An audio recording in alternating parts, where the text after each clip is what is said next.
We have this idea that if we want to lose weight, we join a gym on January 1st, we start working out regularly, and eventually we slim down.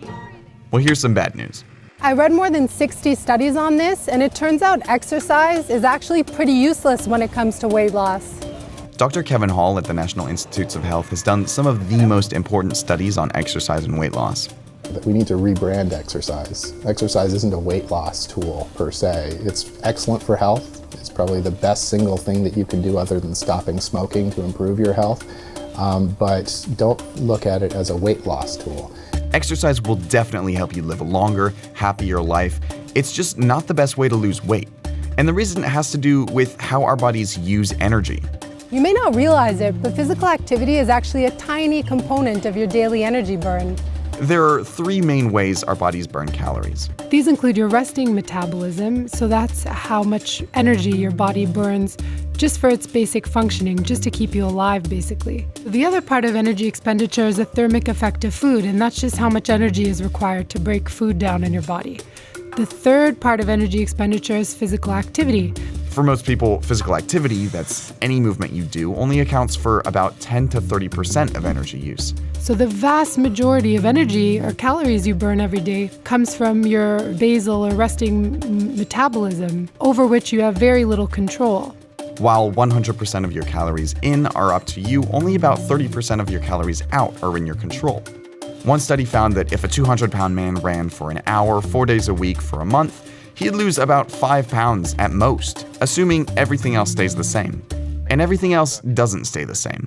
Researchers have found we make all kinds of behavioral and physiological adaptations when we start increasing the amount of exercise we're getting every day. For one thing, exercise tends to make people hungry. And I'm sure you know the feeling. You go for a spinning class in the morning, and then by the time you eat breakfast, you're so hungry you maybe double the size of the portion of oatmeal you'd normally eat.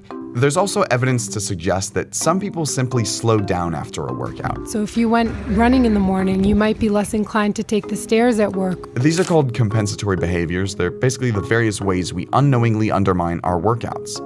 Researchers have also discovered a phenomenon called metabolic compensation. As people start to slim down, their resting metabolism can slow down, so the amount of energy you burn while at rest is lower. That means that this bar might shrink as you start to lose weight.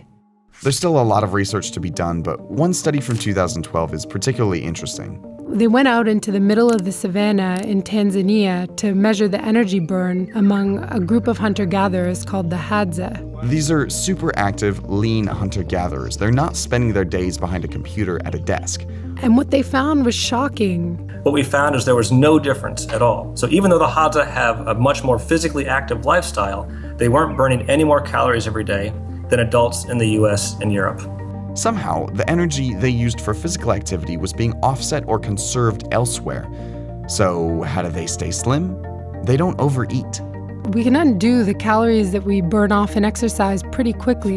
It would take about an hour of running to burn off a Big Mac and fries. You'd have to spend about an hour dancing pretty vigorously to burn off 3 glasses of wine you might drink with dinner. An hour of cycling really intensely on exercise bikes to burn off about 2 donuts. And that's why exercise is best seen as a healthy supplement for a strategy that's focused on food. But despite extremely high obesity rates in the US, government agencies continue to present exercise as a solution, as do companies with a real interest in making sure we keep eating and drinking their products. Since the 1920s, companies like Coca-Cola have been aligning themselves with the exercise message. The idea here is that you can drink all these extra bottles of soda as long as you work out. But as we're seeing, it doesn't work like that. Actually burning off those extra calories from a can of soda is really, really hard. We have an obesity problem in this country, and we shouldn't treat low physical activity and eating too many calories as equally responsible for it. Public health policymakers should really prioritize improving our food environment to help people make healthier choices about what they eat. It's not impossible to lose weight through exercise, it's just a lot harder. And we need to recognize how that works. If you do go to the gym, you burn all these calories. It takes you a long time to do so, and you put in a great amount of effort. You can erase all of that in 5 minutes of eating a slice of pizza. The relative magnitude is actually quite surprising, and most people don't fully appreciate that.